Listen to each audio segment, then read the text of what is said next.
అందరికీ వందనాలు. Praise Lord. మీరందరూ బాగున్నారని ఆశిస్తున్నాను. ఎస్ఐ మహాకృప వల్ల ఇలా టీవీ ఛానల్ ద్వారా మిమ్మల్ని కలుసుకోవడం నాకు చాలా సంతోషంగా ఉంది. దేవుని మహాకృప వల్ల మీరందరూ బాగున్నారా? ఓకే, చిన్న ప్రార్థన చేసుకుని మనము వాక్యంలోకి వెళ్దాము. ప్రార్థన. ఎవరైనా అనారోగ్యంతో ఉన్నా కానీ, ఎవరైనా సమస్యలు ఉన్నా కానీ, ఎవరైనా ఇబ్బందులు ఉన్నా కానీ ఈ ప్రార్థనలో ఏకీభవించండి. దేవుడు గొప్ప కార్యం చేయబోతున్నాడు. ప్రార్థన. అని నామల కన్నా పైనామలు ఇస్తే నీకు మహిమ చెల్లిస్తున్నాను పరిశుద్ధాత్మ దేవ. మా మధ్యలో మీరు ఉన్నారు, మాతో మీరు నడిపిస్తున్నారు తండ్రి. ఎవరైతే ప్రభువా చూస్తున్నారో, ఈ కార్యక్రమం ఎవరైతే వీక్షిస్తున్నారో ప్రతి ఒక్కరితో మీరు తాకండి, మీరు మాట్లాడండి. పరిశుద్ధాత్మ దేవ, మనిషిని సృష్టించింది నువ్వు తండ్రి. నీ కృప చేత ప్రతి విధమైన సమస్య నుంచి విడుదల కలిగించండి, శ్రమ నుంచి విడుదల కలిగించండి. ఇప్పుడే ప్రార్థనలో ఏకీపించిన ప్రతి ఒక్క బిడ్డ స్వస్థత నొందును గాక, మనశ్శాంతిలోకి వచ్చునుగా, సమాధానం వచ్చును గాక. ఎస్ఐ నీ ఆత్మ చేత నడిపించమని ప్రార్థన చేస్తూ ప్రార్థన చేయుచుండగా ఎస్ఐయా శిష్యుల మధ్యలో మీరు ఎలాగైతే దిగి సమాధానం ఇచ్చారో ప్రార్థన చేయుచుండగా ఆ కుటుంబంలో, ఆ ఇంట్లో, ఆ గృహంలో సమాధానం వచ్చునుగా కానీ ప్రార్థన చేస్తూ ఇప్పుడు వాక్యంలోకి వెళ్చుండగా ప్రభువా నీ సన్నిధి మాకు తోడుగా ఉంచి మాతో మీరు మాట్లాడమని యేసు నామమున అడిగి వేడుకొంచున్నాను తండ్రి. ఆమేన్. Very good. అందరికీ మరొకసారి శుభాలు. కృపానిధి చర్చ్ తరపున నుంచి, అలానే మా కుటుంబం నుంచి చూస్తున్న ప్రతి ఒక్కరికి నా హృదయపూర్వక వందనాలు తెలియజేస్తున్నాను. చిన్న వాక్య భాగం చదువుకుందాం. చిన్న వాక్య భాగం యాకోబు రాసిన పత్రిక 1వ అధ్యాయము 2వ వచనం. యాకోబు రాసిన పత్రిక 1వ అధ్యాయం 2వ వచనం. నా సహోదరులారా, మీ విశ్వాసమునకు కలుగు పరీక్ష ఓర్పును పుట్టించునని ఎరిగి మీరు నానా విధములైన శోధనలో పడినప్పుడు అది మహానందమని ఎంచుకొనుడి. అలానే 12వ వచనం. శోధన సహించువాడు ధన్యుడు, అతడు శోధనకు నిలిచిన వాడే ప్రభువు తన్ను ప్రేమించు వారికి వాగ్దానము చేసిన జీవ కిరీటము పొందును. ఇక్కడ యాకోబు రాసిన పత్రికలో యాకోబు గారు ఒక మాట చెప్తున్నారు. ఏం చెప్తున్నారంటే, శోధన సహించిన వాడు ధన్యుడు.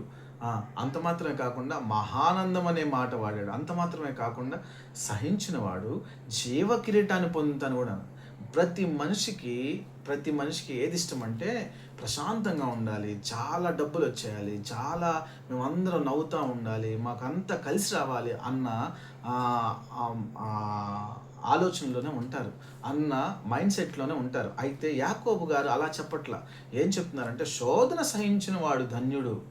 మరలా పైన చూడండి, నానా విధములైన శోధనలో పడినప్పుడు. ఇదేంటండి, మనిషి పడతాడు? అసలు నానా విధములైన శోధనలో మనిషి పడతాడా? శోధన సహించడం మనిషికి వచ్చా? ఒకసారి ఆలోచించండి. అయితే మనం ఒకటి నేర్చుకోవాలి. ఇక్కడ ఏం చెప్తున్నాడంటే, యాకోబు రాసిన పత్రికలో ఆయన ఒకటే చెప్తున్నాడు, శోధన మీకు కలిగినప్పుడు మీరు సహించువాడు. అంటే సహించడం నేర్చుకోండి. గమనించండి, ఈరోజు క్రైస్తవులు అవ్వచ్చు, ఎవరైనా అవ్వచ్చు, ఎలా అయిపోయారంటే షార్ట్ టర్మ్ బ్లెస్సింగ్స్. వెంటనే మాకు దీవెన వచ్చేయాలి, వెంటనే మాకు ఇది వచ్చేయాలి, వెంటనే మేము అటు వెళ్ళిపోవాలి. ఇలా చూడండి, ఎంతోమంది మనం న్యూస్లో చూస్తున్నాం, బయట చూస్తున్నాం, వెంటనే మాకు అన్నీ జరిగిపోవాలి. లేదా మనుషుల్ని మార్చేస్తాం, దేవుణ్ణి మార్చేస్తాం, లేకపోతే ఇల్లు మార్చేస్తాం, ఇంట్లో బీరువా మార్చేస్తాం అంటాం. కానీ చెప్తున్నాడు, బైబిలే చెప్తుంది, శోధన వచ్చింది, నానా విధములైన శోధనలు వస్తాయి. అయితే మీరు ఏం చేయండి, సహించడం నేర్చుకోండి. ఈ మాట వినటం అసలు మనిషికి ఇష్టం లేదు. దీవించబడును గాక, ఆశీర్వదించబడును గాక, ఇవన్నీ దేవుడి దగ్గర ఉండి అయ్యే కాదనట్లేదు. తప్పనిసరిగా దేవుడు దీవించువాడే, ఆశీర్వదించువాడే. కానీ యాకోబు రాసిన పత్రికలో ఎందుకు ఎంత మస్టెన్షుడ్గా చెప్తున్నాడు అంటే, మనము ఆశీర్వదించబడాలి అంటే శోధన దాటడం నేర్చుకోవాలి, దీవించబడాలి అంటే శోధన సహించడం నేర్చుకోవాలి. ఇప్పుడు ఈ కార్యక్రమం చూస్తున్న ప్రతి ఒక్కరు, లేదా నాకవచ్చు, నా శోధన నాకు, మీ శోధన మీకు ఉండొచ్చు. అయితే సహించడం నేర్చుకోవాలి. ఎందుకంటే నీ కోసం ఒక ఆశీర్వాదం, నీ కోసం ఒక జీవ కిరీటం ఎదురు చూస్తుంది కాబట్టి. మీకు తెలుసండి, మనము ఈ వాక్య భాగంలో ఒక వ్యక్తిని జ్ఞాపకం చేసుకోవచ్చు. ఎవరంటే యోసేపుని జ్ఞాపకం చేసుకోవచ్చు. యోసేపుకి వచ్చిన శోధన మామూలు శోధన కాదు. ఆ శోధనలో గనక నువ్వు ఉంటే ఇల్లు మారిపోయేవాడు, లేకపోతే ఎటో వెళ్ళిపోయేవాడు, ఎటో తిరగటం, ఏదో మనం చేస్తూ ఉండేవాడు, లేదా దేవుణ్ణి మార్చేసేవాడు. కానీ యోసేపు శోధనలో పడినప్పుడు సహించాడు. మీరు నాతో పాటు ఈ మాట కూడా చెప్తారనుకున్నా. శోధనలో పడినప్పుడు సహించాడు యోసేపు. ఒక్క శోధన కాడు, అన్నయ్య నుంచి శోధన వచ్చింది, తర్వాత అన్యుల నుంచి శోధన వచ్చింది. ఎవరైతే నమ్మారో యోసేపుని, నమ్ముకున్న వారే శోధించారు. ఎంత శోధన సహించాడు. ఏమొచ్చిందయ్యా యోసేపుకి? మనకు ఆ రోజు ఆయన గుంటలో పడినప్పుడు వెళ్ళి అడిగితే ఏం చెప్పేవాడో తెలియదు, కానీ మొత్తం అయిపోయిన తర్వాత మనం యోసేపు గురించి మాట్లాడడం. కానీ ఒక విషయం గమనించండి, అతని జీవితంలో ఎంత శోధన సహించాడో, ఎంత శోధన భరించాడో. తద్వారా ఆ అన్యరాజే, ఐగుప్తు రాజే పిలిచి కిరీటం పెట్టి, నువ్వు నా దేశానికి ఫుడ్ మినిస్టర్గా ఉండు, పరిపాలించు అని చెప్పాడు. యోసేపు ఎవరు తెలుసండి?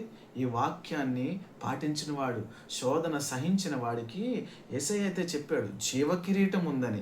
కానీ శోధన సహించిన నీకు నాకు ఈ లోకంలోనే దేవుడు తగిన కిరీటాన్ని పెట్టబోతున్నాడు. ఈరోజు ఈ వాక్యం వింటున్న ప్రతి ఒక్క తల్లి అవ్వచ్చు, ఈ వాక్యం వింటున్న తండ్రి అవ్వచ్చు, ఇలా ఈ వాక్యం వింటున్న నా సహోదరులు ఎవరైనా కావచ్చు, ఇప్పుడు నీ దారి శోధన గుండా వెళ్తుందేమో, నాకైతే తెలియదు. కానీ నువ్వు గుర్తుంచుకో, యోసేపును వదిలిపెట్టని దేవుడు నిన్ను కూడా వదిలిపెట్టడు. అయితే చిన్న చిన్న వాటికి నాకొద్దు అని చెప్పి నీ కుటుంబాన్ని వదిలేసి వెళ్ళొద్దు. చిన్న వాటికి నాకొద్దు అని చెప్పి నీ పిల్లల్ని వదిలేసి వెళ్ళొద్దు.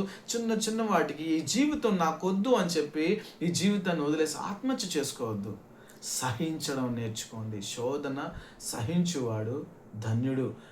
యోసేపు శోధన సహించాడు కాబట్టి అంత ధన్యకరమైన జీవితం మనం చేర్చుకున్నాం. అదే యోసేపు జీవితం గుండా మనం వెళ్తే ఎలా ఉంటుంది చూడండి. ప్రైజ్ లార్డ్, హల్లెలూయా. ఈరోజు వాక్యం ఉంటున్న నా ప్రియ సహోదరులారా, నేను మీకు ఒకటే చెప్తున్నాను, శోధన సహించడం నేర్చుకోండి. ఇంకొక మాట నేను చదువుతాను చూడండి. 1వ దినవృత్తాంతములు 4వ అధ్యాయము 10వ వచనం. 1వ దినవృత్తాంతములు 4వ అధ్యాయము 10వ వచనం. బైబిల్ ఉంటే తీయండి, నేను చదువుతున్నాను. యెబ్బేజు ఇశ్రాయేలుల దేవుని గూర్చి మొరపెట్టి, నీవు నన్ను నిత్యముగా ఆశీర్వదించి నా సరిహద్దును విశాలపరిచి నీ చెయ్యి నాకు తోడుగా ఉండ దయచేసి నాకు కీడు రాకుండా దానిలో నన్ను తప్పింపుము అని ప్రార్థింపగా దేవుడు అతడు మనవి చేసిన దాన్ని అతనికి దయచేసిన. దానిపైన చూడండి, దానిపైన 9వ వచనం. యెబ్బేజు తన సహోదరుల కంటే ఘనము పొందిన వాడై ఉండెను, వేదన పడి ఇతని కంటినని అతని తల్లి అతనికి యెబ్బేజు అని పేరు పెట్టెను. యెబ్బేజు అన్న మాటకే వేదన అంట. అది వాళ్ళ అమ్మగారే పెట్టారు. మరలా సహోదరులు కూడా అతను అలా కించపరిచారు. ఆ టైంలో సహించి యెబ్బేజు ప్రార్థన చేశాడు. ఎప్పుడైతే ప్రార్థన చేశాడో సరిహద్దులు విశాలపరిచాడు. మనం ప్రార్థనలో జ్ఞాపకం చేసుకుంటాం, విడిగా జ్ఞాపకం చేసుకుంటాం, కానీ అదే జీవితం మనకు వస్తే మాత్రం నాకొద్దు అంటాం. జాగ్రత్త. ఈరోజు దేవుడు నీకు ఎంతో విలువైన జీవితాన్ని ఇచ్చాడు, ఎంతో విలువైన కుటుంబాన్ని ఇచ్చాడు, ఎంతో విలువైన చదువుని ఇచ్చాడు, ఎంతో విలువైన ఉద్యోగాన్ని ఇచ్చాడు. అయితే అది వదిలేసి వెళ్ళిపోవటానికి కాదు దేవుడు నీకు ఇచ్చింది. అనొచ్చు నువ్వు, అన్న ఈ శోధన గుండా నేను వెళ్తే నీకు తెలిసిద్దన్నా అని. అవును, నాతో చాలామంది అన్నారు. కానీ వాడు గుర్తుపెట్టుకోండి, వాక్య భాగం ఒకటే చెప్తుంది, శోధన సహించడం నేర్చుకోండి. Praise lord.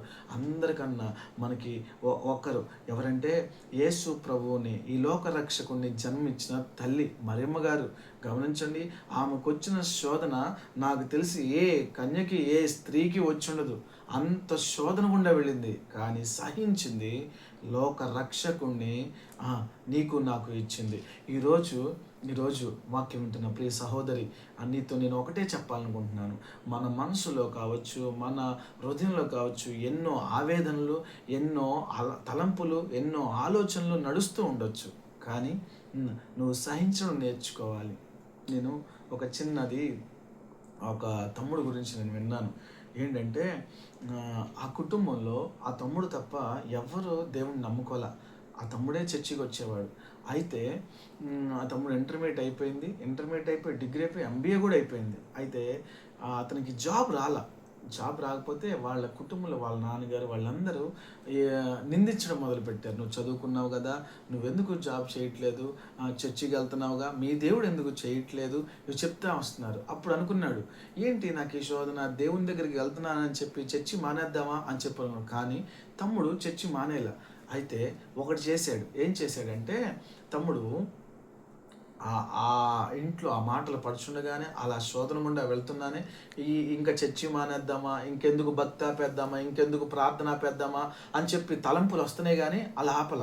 ఏం చేశాడంటే, సరే నేను ఎంబీఏ చదువుకున్నాను, నాకైతే జాబ్ రావట్లేదు అని చెప్పి ఒక చిన్న బైక్ రిపేర్ చేసే షాప్లో జాయిన్ అయ్యాడు మెకానిక్గా. ఎక్కడ ఇవ్వకపోతే మెకానిక్గా జాయిన్ అయితే, తమ్ముడు చదువుకున్న వ్యక్తి కాబట్టి చాలా సింపుల్గా చేశాడు. ఒక బైక్, ఒక రాయల్ ఎన్ఫీల్డ్ బైక్ తీసుకుని ఒక అతను వచ్చాడు. ఒక అతను వచ్చి ఈ బైక్ బాగు చేయండి అంటే, సరే అండి బాగు చేస్తామని చెప్పి వెంటనే బాగు చేసి ఇచ్చాడు మధ్యాహ్నం. అతను బైక్ ఓనర్ ఎవరైతే ఉన్నారో వచ్చి, నువ్వు చదువుకున్న వ్యక్తిలాగా ఉన్నావు, నువ్వేంటి మెకానిక్ అయినా కానీ బాగానే చేస్తున్నావు అంటే, అవునండి. అతని ఫేస్ చూస్తే నల్లగా అయిపోయి ఆ రెంచులు పట్టుకొని ఉన్నాడు.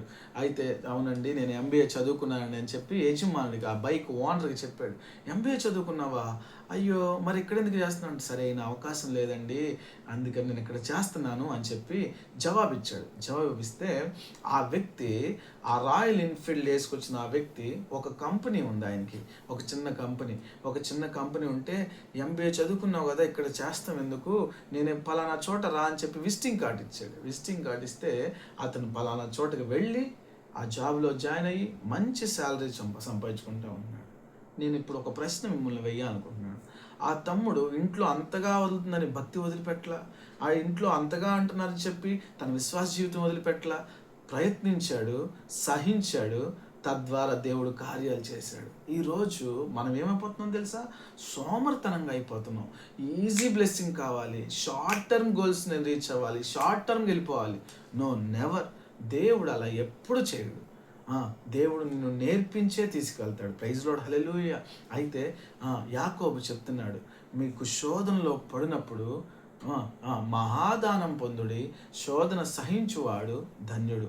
ప్రియ విశ్వాసి, నువ్వు బాప్తిసం తీసుకుని ఎన్ని సంవత్సరాలు అయిందో, క్రైస్తవునిగా మారి ఎన్ని సంవత్సరాలు అయిందో, అయితే ఈ పేరైతే అనిపించుకోవద్దు. నీకు ఏదన్నా శోధన వచ్చినా కానీ సహించు, ప్రార్థించు, దేవుడు తప్పనిసరిగా సహాయం చేస్తాడు. Praise Lord, hallelujah. అయితే నువ్వు ఎంత క్రైస్తవుడిగా మారి ఎలా ఉండొద్దు. ఎలా అంటే, ప్రకటన గ్రంథం ఒకసారి తీయండి, 3వ అధ్యాయము. ఒకసారి ప్రకటన గ్రంథం 3వ అధ్యాయము చూడండి. సార్దిస్లో ఉన్న సంఘపు దూత ఇలా చెప్తుంది. 1వ వచనంలో చదువుతున్నాను. చివర ఏంటంటే, జీవించుచున్నానన్న పేరు మాత్రం ఉన్నది కానీ నీవు మృతుడవే. నేను మరలా చదువుతున్నాను. జీవించుచున్నావన్న పేరు మాత్రం ఉన్నది కానీ నీవు మృతుడివే. దీనికి ఒకసారి అర్థం ఆలోచించండి మన మనసులో. జీవించున్నా అన్న పేరు మాత్రం ఉన్నది కానీ నీవు మృతుడివే అంటే ఏంటి దానికి అర్థం? మనం అలా ఉంటున్నాం అంతే. నీ విశ్వాసం బయటికి రావట్లా, నీ ప్రార్థన జీవితం బయటికి రావట్లా, నువ్వు ఏదైతే అనుకుంటున్నావు అది బయటికి రావట్లా. ఎందుకు రావట్లేదు? నువ్వు సహించడం నేర్చుకోవాలి. నువ్వు ఈ లోకంలో నీ కుటుంబాన్ని వదిలేసి వెళ్ళిపోవడం చాలా సింపుల్. జీవితాన్ని వదిలేసి వెళ్ళిపోవడం చాలా సింపుల్. ఒకళ్ళ మీద లేనిపోయిన చెప్పడం చాలా సింపుల్, కానీ సహించడం కష్టం. దేవుడు చెప్తున్నాడు, శోధన సహించిన వాడు ధన్యుడు, జీవ కిరీటం పెడతాను. ఎబ్బేజు పేరే వేదన, అతని పేరే వేదన, కానీ సహించాడు. యోసేపు సొంత వారే లేనిపోని నిందలు, లేనిపోని కుట్రలు సహించాడు. మరియమ్మ చూడండి, అసలు ఒక స్త్రీ, ఒక పురుషుడు లేనిపోని మాటలను సహించింది. తద్వారా వీరి జీవితాలు ఎంత ఆనందకరంగా మారినాయో మనం చూడగలుగుతున్నాం. Praise Lord. తద్వారా వీరంత దీవెనకరంగా మారారో మనం చూడగలుగుతున్నాం. ఈరోజు ఈ శోధన గుండా వెళ్తున్నాము, నువ్వు ఒక యోసేపువేమో, లీవ్ చేయొద్దు, నెవర్ గివ్ అప్ ఇవ్వద్దు. ఈ శోధన గుండా వెళ్తున్నామేమో, నువ్వు ఒక యోబువేమో, ఈ శోధన గుండా వెళ్తున్నావు ఒక మరియమేమో, ఈ శోధన గుండా ఒక మరియేమో, ఈ శోధన గుండా వెళ్తున్నావు. యేసయ్య ఆత్మ నీలో ఉందని నువ్వు గుర్తుంచుకోవాలి. ప్రైజ్ లార్డ్, హల్లెలూయా. ఒక శోధనే ముగింపు కాదు, అది దేవునికి తెలియకుండా నీ దగ్గరికి రాలేదు. Praise Lord. ఈరోజు కష్టాలు ఎక్కువయ్యాయని, శోధనలు ఎక్కువయ్యాయని లేనిపోని త్రాగుడి దగ్గరికి వెళ్ళొద్దు, లేనిపోని మాటల దగ్గరికి వెళ్ళొద్దు, డబ్బులో పడిపోయి లేనిపోని నీకున్న వాల్యూస్ని తగ్గించుకోవద్దు. Praise lord. ప్రార్థన చేయటానికి మనమున్నాం, మేమున్నాం, మీరున్నారు. నీకు ప్రార్థన చేయడం వచ్చు, దేవుడు నీకు ఇచ్చాడు, బైబిల్ ఇచ్చాడు, వాక్యం చదవడం వచ్చు, వాక్యం చదవండి, బైబిల్ చదవండి, ఒకసారి ప్రార్థన చేయండి, ప్రార్థన చేసి ఏకీభవించండి. ప్రైజ్ లార్డ్, హల్లెలూయా. నువ్వే యోసేపువేమో, నువ్వే యోబువేమో, నువ్వే యేసయ్య యేసయ్య ఆత్మ నీలో వెళ్తుందేమో, నువ్వే పేతురు. ఎంతమంది శోధన సహించి ధన్యులుగా మారారు. ఈరోజు నీకు వచ్చిన శోధన ఎంతది? ఏ మాత్రం కానిది కదా. ఇందాక తమ్ముడు గురించి చెప్పుకున్నాం. వచ్చిన శోధన చూసుకొని ఇంట్లో ఎలా పడితే అలా మాట్లాడుతాను, జీవితాన్ని ఆపేసుకోవచ్చు. కానీ ఏదో ప్రయత్నం చేశాడు, సహించాడు సహించాడు సహించాడు, చివరికి దేవుడు కార్యాలు చేశాడు. Praise Lord. ఈ రోజున చిన్న అనారోగ్యం వస్తే చచ్చిపోతానంటున్నారు. ఫ్యాషన్ అయిపోయింది. చిన్నది మ్యారేజ్ కొంచెం ఫెయిల్ అయితే చచ్చిపోతానంటున్నారు. చిన్నది ఏదైనా అయిపోతే నేను వెళ్ళిపోతానంటున్నారు. చూడండి వాల్యూస్ ఎంత దిగజారిపోయినాయో. కానీ యేసయ్య చెప్తున్నాడు, శోధన సహించిన వాడు ధన్యుడు. బైబిల్ చెప్తుంది, శోధనలో నిలబడేవాడు ధన్యుడు. మహాదానం పొందాలి. అది దేవుడు ఈ భూమి మీద ఉండగానే దేవునికి ఇచ్చునుగాక. Praise Lord. హల్లెలూయా. ఇప్పుడే దేవుడు ఆ కార్యం జరిగించునుగాక. ఆమేన్. అయితే నాతో పాటు ప్రార్థనలు ఏకీభవించండి. ఎవరైనా కానీ ఒకవేళ నిరాశలో ఉన్నారేమో, ఎవరైనా కానీ డౌన్లో ఉన్నారేమో, ఎవరైనా కానీ ఇది ఎందుకు నాకు ఇలా జరుగుతుందని ఏదన్నా కానీ దానికోసం ప్రార్థన చేయాలనుకుంటున్నారేమో, ప్రార్థన చేయండి. నాతో పాటు ఏకీభవించండి. సహించగల మనసును మనకిస్తే యోసేపు వలె రాజరికం అనుభవించగల కృపను దేవునికి ఇస్తాడు. ఎబ్బేజు వలె సరిహద్దులు విశాలం అవ్వగల కృపను దేవునికి ఇస్తాడు. ప్రార్థనలు ఏకీభవించండి. మరి తట్టుకొని నిలబడిన లోక రక్షకుని ఇవ్వగల కృపను నీకు ఇస్తాడు. Praise Lord. అయితే నువ్వు ఇక్కడితోనే ఆగిపోవటం నేర్చుకోవద్దు. సహించడం నేర్చుకో. రేపొద్దున ఉన్న సింహాసనాన్ని నువ్వు దక్కించుకోవాలి. ఆమేన్. రేపొద్దున ఉన్న జీవ కిరీటాన్ని నువ్వు దక్కించుకోవాలి. Praise Lord. ఈరోజు దేవుడు నీతో మాట్లాడుతున్న మాట, ఈరోజు సహించు, రేపు నీదే. ఈరోజు సహించు, ఎల్లుండి నీదే. ఈ సంవత్సరం సహించు, వచ్చే సంవత్సరం నీదే. ఈరోజు నీ పిల్లల వలన దేని వల్ల నీకు బాధ వచ్చిందేమో, కానీ తప్పనిసరిగా దేవుడు కార్యం చేయగలడు. Praise Lord. నాతో పాటు ప్రార్థనలు ఏకీభవించండి. వాక్యం విన్న ప్రతి ఒక్క బిడ్డ ప్రార్థన, అన్ని నామల కన్నా పైనామలు యేసయ్యా, ప్రార్థన చేద్దాం. అన్ని నామల కన్నా పైనామలు యేసయ్యా, నీకే మహిమ చెల్లిస్తున్నాను. పరిశుద్ధాత్మ దేవ తండ్రి, యేసయ్యా మమ్మల్ని ప్రభువా మనుషులుగా సృష్టించావు తండ్రి. అంత మాత్రమే కాదు, చెప్పావు శోధన వస్తుంది అని చెప్పావు, శోధన సహించాలి అని చెప్పావు. శోధన సహించిన వాడే ధన్యుడు. నానా విధములైన శోధనలో మేము ఉన్నప్పుడు మహాదానం పొందమన్నావు తండ్రి. ఈరోజు ప్రభువా ప్రార్థనలు ఏకీభవించిన బిడ్డ ప్రభువా కుటుంబం తండ్రి ఏదన్నా శోధన గుండా వెళ్తున్నారేమో తండ్రి, తట్టుకోలేని శోధన గుండా వెళ్తున్నారు. మీరు జోక్యం చేసుకోండి. పరిశుద్ధుడా, యోసేపు శోధన గుండా వెళ్తున్నాడు. నీకు తెలియకుండా యోసేపు అలా వెళ్ళలేదు తండ్రి. మరి నీకు తెలియకుండా అలా వెళ్ళలేదు రాజా. ఎబ్బేజు నీకు తెలియకుండా. అలానే ఆ కుటుంబం, ఆ చెల్లి, ఆ తమ్ముడు, ఆ తల్లి తండ్రి యేసయ్య ప్రార్థనలు ఏకీభవించిన బిడ్డ ప్రభువా నీకు తెలియకుండా ఆ శోధన గుండా వెళ్ళలేదు రాజా. ఎవరికి చెప్పుకొని ఏ సమస్యను ప్రభువా యేసయ్య పరిశుద్ధాత్మ హృదయ రహస్యాలు ఎరిగిన దేవా నీకు తెలియకుండా వారు వెళ్ళలేదు దేవా. యేసయ్య ఇప్పుడే ప్రభువా వారి కుటుంబంలో గొప్ప కార్యం జరిగించండి.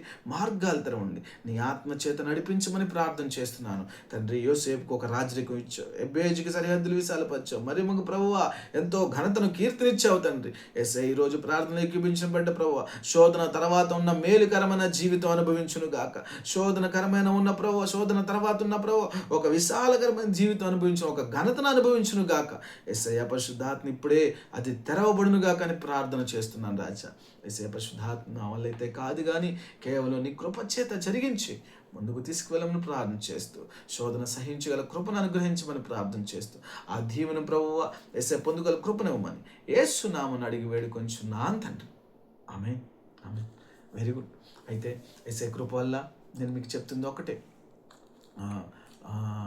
క్రైస్తవ జీవితంలో శోధనలు రావడం అనేది చాలా కామన్గా ఉండిద్ది, ముఖ్యమైన పని కూడా అంటారు.